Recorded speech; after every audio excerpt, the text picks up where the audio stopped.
नमस्कार साथियों। आज का हमारा टॉपिक है पूंजीवादी अर्थव्यवस्था। सबसे पहले हम बात करेंगे कि पूंजीवादी अर्थव्यवस्था क्या होती है, इसकी परिभाषा क्या है। पूंजीवाद आर्थिक संगठन की वह प्रणाली है जिसमें निजी व्यक्ति अकेले अथवा समूह के रूप में उत्पादन के साधनों पर निजी स्वामित्व रखते हैं और वे प्रायः अपनी पसंद के अनुसार इन आर्थिक साधनों के उपयोग करने का अधिकार रखते हैं। एक बार फिर से देखेंगे। पूंजीवाद आर्थिक संगठन की वह प्रणाली है जिसमें निजी व्यक्ति अकेले अथवा समूह के रूप में उत्पादन के साधनों पर निजी स्वामित्व रखते हैं और वे प्रायः अपनी पसंद के अनुसार इन आर्थिक साधनों के उपयोग करने का अधिकार रखते हैं। इसके बाद हम बात करेंगे पूंजीवाद की मुख्य विशेषताएं। पहली विशेषता है निजी संपत्ति। पूंजीवादी अर्थव्यवस्था में उत्पादन के साधन जैसे भूमि, पूंजी आदि पर व्यक्तिगत अधिकार होता है। व्यक्ति या व्यक्ति समूह कानूनी तरीके से अपना कारखाना, खेत या खान रख सकते हैं और उनको संचालित कर सकते हैं। पूंजीवाद में सरकार निजी संपत्ति के अधिकार की रक्षा करती है। सरकार निजी संपत्ति का कानून बनाती है। दूसरा है उत्तराधिकार या विरासत। पूंजीवाद की एक प्रत्यक्ष संस्था उत्तराधिकार अथवा विरासत है। निजी संपत्ति का स्वामी अपनी मृत्यु के बाद अपनी संपत्ति किसी भी उत्तराधिकारी को देने का अधिकार रखता है और वह उत्तराधिकारी संपत्ति प्राप्त करने का अधिकार रखता है। निजी संपत्ति के अस्तित्व को निरंतर बनाए रखने के लिए उत्तराधिकार की व्यवस्था आवश्यक मानी जाती है। नंबर 3 है उद्यम की स्वतंत्रता। निजी संपत्ति की अवधारणा को उत्पादन के साधनों तक फैलाने से उद्यम की स्वतंत्रता प्राप्त होती है। इसके अंतर्गत व्यक्ति या व्यक्ति समूह अपने लिए काम धंधे का चुनाव करने में स्वतंत्र होते हैं। यदि किसी व्यक्ति के पास 50,000 रुपये हैं तो वह इनको अपनी दुकान में लगा सकता है या फैक्ट्री में अथवा किसी अन्य आर्थिक क्रिया में। श्रमिक के संबंध में उद्यम की स्वतंत्रता का अर्थ है व्यवसाय या काम धंधा चुनने की स्वतंत्रता। व्यक्ति अपनी पसंद के अनुसार कोई भी पेशा या व्यवसाय चुनने की स्वतंत्रता रखते हैं। नंबर 4 है उत्पादन में निजी लाभ का उद्देश्य। पूंजीवाद में उत्पादन का प्रत्येक साधन अपने लाभ को ध्यान में रखकर निर्णय करता है। इसे निजी लाभ की प्रेरणा भी कह सकते हैं। निजी लाभ की प्रेरणा स्वतंत्र उद्यम का अंग होती है। लाभ की मात्रा कुल प्राप्तियों व कुल लागतों का अंतर होती है। सभी उद्यमकर्ता लाभ की प्रेरणा से कार्य करते हैं और इन प्राप्त राशियों व लागतों में अधिकतम अंतर रखने का प्रयास करते हैं।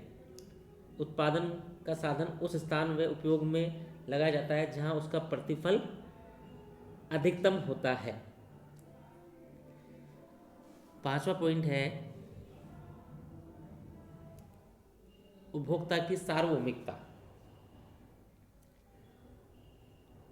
लाभ की प्रेरणा व उपभोक्ता की पसंद एक दूसरे से जुड़े हुए माने जाते हैं। लाभ उन्हीं वस्तुओं के उत्पादन में अधिक मिलता है जिन्हें उपभोक्ता अधिक पसंद करते हैं।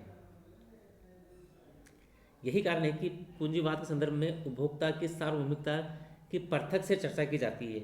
यह कहा जाता है कि पूंजीवाद में उपभोक्ता एक राजा होता है। वह बाजार में किसी भी वस्तु निर्माता के भाग्य का निर्णय करता है। उसकी पसंद बाजार भावों के माध्यम से प्रकट होती है। इस अर्थव्यवस्था में उत्पादक उन्हीं वस्तुओं का उत्पादन करते हैं जिन्हें उपभोक्ता अधिक पसंद करते हैं, क्योंकि ऐसा करने से उनका मुनाफा अधिकतम होता है। इसके बाद छठी विशेषता है प्रतिस्पर्धा।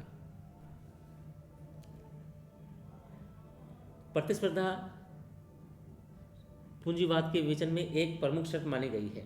इसका अर्थ यह है कि साधन बाजार व वस्तु बाजार में अनेक क्रेता व अनेक विक्रेता पाए जाते हैं। इसमें एक क्रेता अथवा एक विक्रेता के कार्यों का मूल्य पर कोई प्रभाव नहीं पड़ता। कहने का यह आशय है कि समस्त क्रेता व समस्त विक्रेता मिलकर साधनों व वस्तुओं के भाव निर्धारित करते हैं और अकेले क्रेता व अकेले विक्रेता के लिए ये भाव दिए हुए माने जाते हैं। एक अकेले क्रेता को तो केवल यह तय करना पड़ता है कि वह प्रचलित कीमत पर वस्तु की कितनी मात्रा खरीदे, और एक अकेले विक्रेता को यह तय करना पड़ता है कि वह इसकी कितनी मात्रा बेचे। प्रतिस्पर्धा की स्थिति में वस्तु की संतुलित कीमत मांग और पूर्ति की शक्तियों के आधार पर तय होती है। सातवीं विशेषता है निजी संपत्ति के अधिकार की रक्षा के लिए सरकारी व्यवस्था।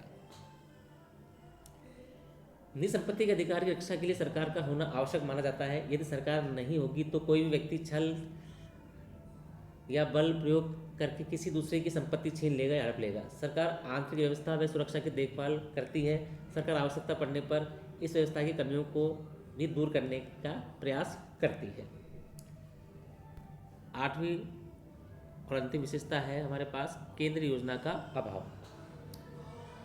पूंजीवाद के उपरोक्त लक्षणों के अलावा कुछ विद्वान केंद्रीय योजना का अभाव भी इसकी विशेषता मानते हैं। इस अर्थव्यवस्था में अनेक इकाइयों की क्रियाओं में परस्पर समन्वय स्थापित करने के लिए कोई केंद्रीय योजना नहीं होती। वस्तुओं व साधनों के बाजार मूल्य सरकार के द्वारा निर्धारित नहीं होकर बाजार में मांग और पूर्ति की शक्ति के द्वारा निर्धारित होते हैं। लेकिन केंद्रीय योजना के अभाव का यह अर्थ नहीं है कि पूंजीवाद में सरकार का आर्थिक जीवन में जरा भी हस्तक्षेप नहीं पाया जाता। सरकार उचित राजकोषीय व मौद्रिक नीतियां अपनाकर पूर्ण रोजगार, आर्थिक स्थिरता व आर्थिक समानता आदि प्राप्त करने का प्रयास कर सकती है। इस प्रकार हमने पूंजीवाद की विशेषताओं का अध्ययन किया।